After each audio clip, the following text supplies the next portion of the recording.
Pastor, pinapasalamatan kita dahil nga lahat ng mga sinasabi mo may laman para sa amin.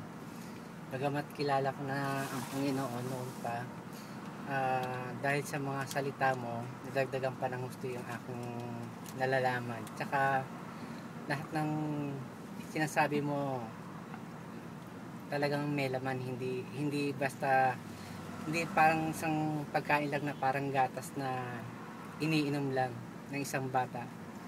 Matatanda na kami kaya kailangan may matitigas na ang aming kinakain, hindi na katulad ng gatas.